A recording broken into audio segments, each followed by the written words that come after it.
सुप्रभात, good morning. मैं फिर हाजिर हूँ आपकी हिंदी की 10वीं कक्षा की वर्कशीट। नंबर है 43। तो हम आज फादर कामिल बुल्के के बारे में पढ़ेंगे और आप पहले से फादर कामिल बुल्के के बारे में बहुत अच्छी तरीके से परिचित हो चुके हैं। तो आज लेखक के द्वारा हम कुछ और बातें जानने की कोशिश करेंगे। तो आइए बढ़ते हैं हम फादर कामिल बुल्के की तरफ। तो पाठ हमें पढ़ना है मानवीय करुणा की दिव्य चमक। वर्कशीट हमारी 43 है। तिथि है 12/10/2020। कक्षा आपकी 10वीं है। यहाँ आपको अपना नाम लिखना है, यहाँ आपको अपना कक्षा अध्यापक का नाम लिखना है। तो संदर्भ यानी कि मानवीय करुणा की दिव्य चमक पाठ लिखा है सर्वेश्वर दयाल सक्सेना ने और क्षितिज भाग 2 से लिया गया है। तो बच्चों, अब तक आप फादर कामिल बुल्के से परिचित हो चुके हैं।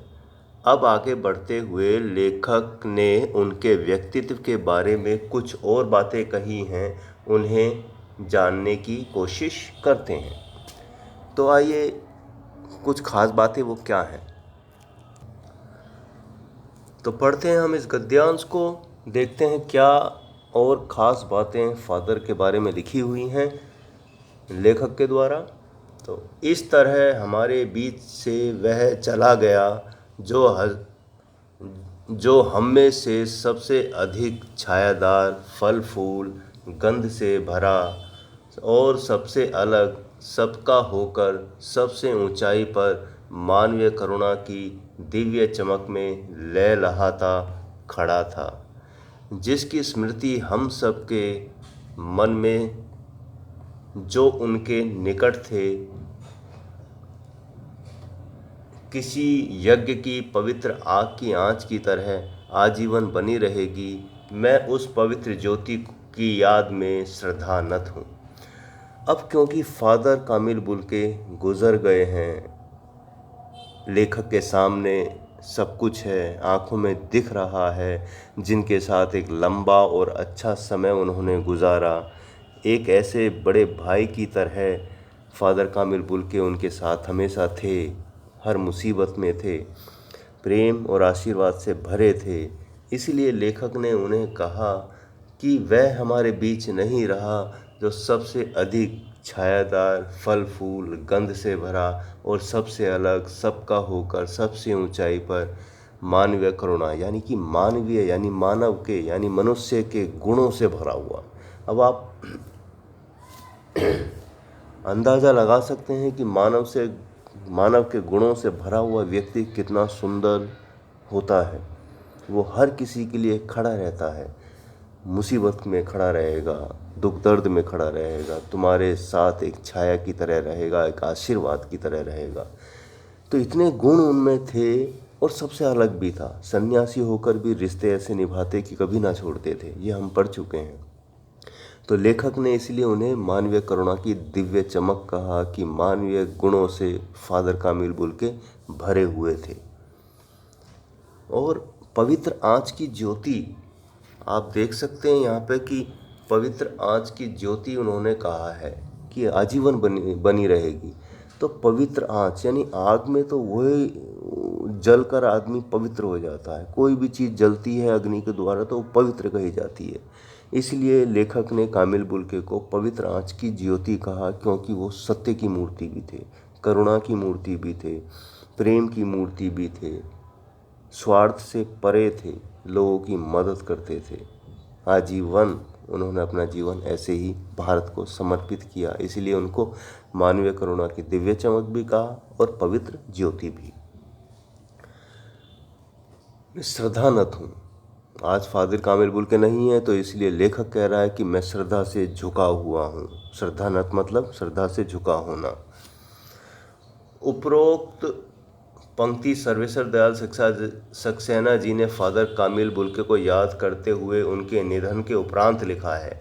इन पंक्तियों में फादर कामिल बुल्के के विराट व्यक्तित्व की झलक मिलती है।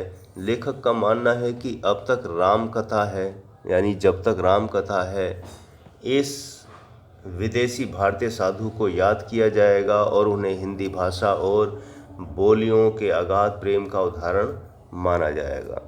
तो ये जो पाठ उन्होंने लिखा, उनके गुजर जाने के बाद चीज़ें लिखी, उनके व्यक्तित्व को याद करते हुए लिखी, उनको याद करते हुए लिखी।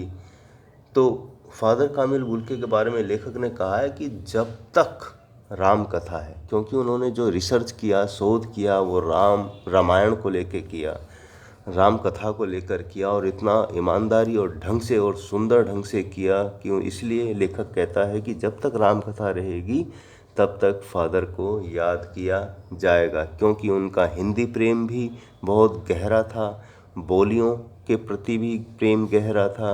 और आप जानते ही हैं, कई वर्कशीट में हमने जाना कि फादर कामिल बुल्के जीवन भर हिंदी का पक्ष लेते रहे, हिंदी के लिए तर्क देते रहे, हिंदी राष्ट्रभाषा बने, ऐसा वो हमेशा प्रयास करते रहे। तो हिंदी के कार्य को लेकर वो हमेशा सजग और गंभीर थे, और जीवन भर उन्होंने इसके लिए प्रयास किया। तो विदेशी होते हुए भी राम कथा पढ़ना और राम कथा पर रिसर्च करना, और विदेशी होते हुए भी हिंदी भाषा से प्रेम करना और उसके लिए कार्य करना, इसलिए लेखक ने उन्हें कहा कि उनको एक भारतीय साधु के रूप में याद किया जाएगा। तो हमने कुछ बातें जान ली इस वर्कशीट में, इस गद्यांश को पढ़कर, कि लेखक उनके बारे में और क्या सोचता है हमने जान लिया है। तो आइए बढ़ते हैं हम प्रश्नों और उत्तर की तरफ। हमारे नीचे शब्दों के अर्थ भी दिए गए हैं, हालांकि गद्यांश पढ़ाते वक्त मैंने समझा दिए हैं, फिर भी हम पढ़ लेते हैं। मानवीय मतलब होता है मानव के अनुरूप, मानव के जैसा। स्मृति होता है याद। आजीवन होता है जीवन पर्यंत, यानी जिंदगी भर। श्रद्धानत मतलब श्रद्धा से झुका हुआ। अर्थ भी आपने जान लिए हैं, सरल हैं, इनका अभ्यास कीजिएगा, जिंदगी में प्रयोग भी कीजिएगा। तो बढ़ते हैं प्रश्नों के उत्तर की तरफ। तो हमारा पहला प्रश्न है, लेखक ने फादर को याद करते हुए अपनी भावना किन शब्दों में प्रकट की है। तो आइए बढ़ते हैं हम प्रश्न के उत्तर की तरफ। पहला प्रश्न हमारा स्क्रीन पर है कि लेखक ने फादर को याद करते हुए अपनी भावना किन शब्दों में प्रकट की है।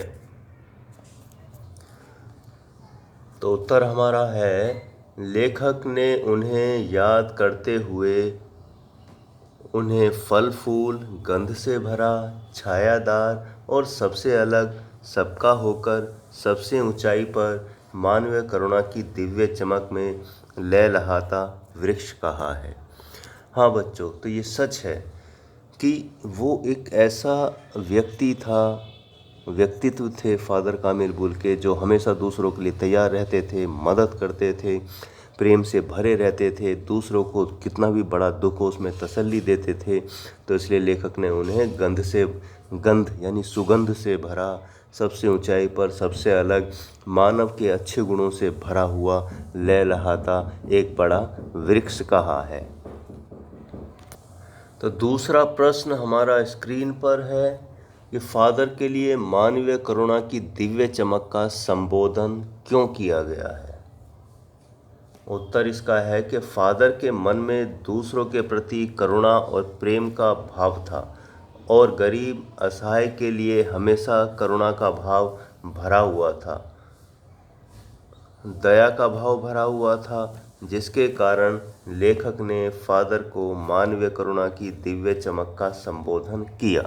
मैंने आपको बताया ही था कि फादर दूसरों के दुख परेशानी में हमेशा तैयार रहते थे, मदद करते थे, गरीबों की भी मदद करते थे। सब तरह से उनमें वो गुण थे जो किसी कहते हैं कि देवता में होते हैं, उनमें थे, और हमेशा लोगों के लिए तैयार खड़े रहते थे। अपनों के लिए जिनसे उनका रिश्ता था, हमेशा वो तैयार खड़े रहते थे। इसलिए उनको मानवीय करुणा की दिव्य चमक का संबोधन लेखक ने दिया है। बढ़ते हैं तीसरे प्रश्न की तरफ। तीसरा प्रश्न हमारा स्क्रीन पर है कि फादर को विदेशी भारतीय साधु क्यों कहा गया है। उत्तर है कि फादर बेल्जियम से थे, विदेशी थे, इसके बावजूद उन्होंने हिंदी को राष्ट्रभाषा बनाने के लिए हर संभव प्रयास किया। रामायण पर उन्होंने शोध किया यानी रिसर्च की, इसलिए लेखक ने फादर को विदेशी भारतीय साधु कहा। भारतीयता को पूरी तरह अपना चुके थे, उनको हमेशा याद किया जाएगा। तो विदेशी होते हुए भी उन्होंने भारत के लिए, हिंदी भाषा के लिए रामायण पर भारतीय एक महान ग्रंथ जो घर घर में पढ़ा जाता है, रखा जाता है। तो ऐसे थे हमारे फादर कामिल बुल्के, इसलिए लेखक ने उनको भारतीय साधु की संज्ञा दी या उनको भारतीय साधु कहा। तो बढ़ते हैं चौथे प्रश्न की तरफ। चौथा प्रश्न हमारा स्क्रीन पर है कि प्रस्तुत शब्द में पवित्र ज्योति शब्द से क्या अभिप्राय है। तो उत्तर हमारा है कि फादर कामिल बुल्के सच्चे, ईमानदार और दूसरे के प्रति करुणा और प्रेम का भाव रखने वाले व्यक्ति थे। किसी यज्ञ की पवित्र आंच की तरह थे और उनका व्यक्तित्व किसी दिव्य चमक वाला था, इसलिए लेखक ने उन्हें पवित्र ज्योति कहा है। पवित्र ज्योति यानी कि आग की जो ज्योति निकलती है वो पवित्र होती है, और ऐसी पवित्र ज्योति किसी मानव में मिलती है जो सच्चा होता है, दूसरों से प्रेम करता है, दूसरों के दुख में शामिल होता है, हमेशा उन मानवीय गुणों के साथ जीता है जिसकी समाज में बहुत ज़्यादा आवश्यकता है। इसीलिए प्रस्तुत शब्द में पवित्र ज्योति शब्द का यही अभिप्राय है, यही अर्थ है। पवित्र ज्योति मतलब एक सच्चा व्यक्ति आप कह सकते हैं। बढ़ते हैं पांचवें और अंतिम प्रश्न की तरफ। पांचवा और अंतिम प्रश्न हमारा स्क्रीन पर है, पढ़ते हैं इसको कि कुछ ऐसे व्यक्तित्व हुए हैं जिनका जन्म भारत में हुआ किंतु उन्होंने अपनी कर्मभूमि किसी और देश को बनाया। ऐसे व्यक्तियों की जानकारी एकत्रित कर सूची बनाइए तथा उनके कार्यों और योगदानों को लिखिए। तो प्रश्न हमने पढ़ लिया है, उत्तर इसका हमारी स्क्रीन पर है कि ऐसे बहुत सारे लोग हुए जिनका जन्म भारत में हुआ लेकिन उन्होंने अपनी कर्मभूमि किसी और देश को बनाया। ऐसे लोगों में हम महान अर्थशास्त्री अमर्त्य सेन का नाम ले सकते हैं जिन्होंने नोबेल पुरस्कार जीता। इसके साथ ही सुनीता विलियम्स और मीरा नायर उल्लेखनीय हैं कि जो भारत में पैदा हुए हैं लेकिन विदेश के लिए यानी कि बाहरी देशों के लिए भी, दूसरे देशों के लिए भी उन्होंने कार्य किया, अपनी कर्मभूमि बनाया। ऐसे बहुत से लोग हिंदुस्तान के हैं। तो आपका ये काम है कि आप उन लोगों को ढूंढें, उनकी सूची बनाएं और उनके योगदान और कार्यों के बारे में ज़रूर लिखें। आपको इस तमाम जानकारी आसानी से मिल जाएगी। तो उम्मीद करता हूँ आपको ये गद्यांश यानी मानवीय करुणा की दिव्य चमक जो सर्वेश्वर दयाल सक्सेना के द्वारा लिखा गया है आपको बहुत अच्छे से समझ आया होगा। इस गद्यांश यानी इस वर्कशीट के प्रश्न उत्तर भी आपको समझ आ गए होंगे, बड़े सरल और आसान हैं। इस पाठ को फिर से एक बार पढ़िएगा, आपको एहसास होगा कि मानवीय गुणों से भरा होना कितना आवश्यक है आज के समाज के लिए। तो इसी के साथ मैं विदा लेता हूँ। अगर आपको ये वर्कशीट समझ आई हो, पसंद आई हो तो लाइक कीजिएगा, शेयर कीजिएगा, सब्सक्राइब कीजिएगा। तो मिलते हैं बच्चों, छात्रों और छात्राओं अगली वर्कशीट पर। तब तक के लिए विदा, शुभकामनाएं।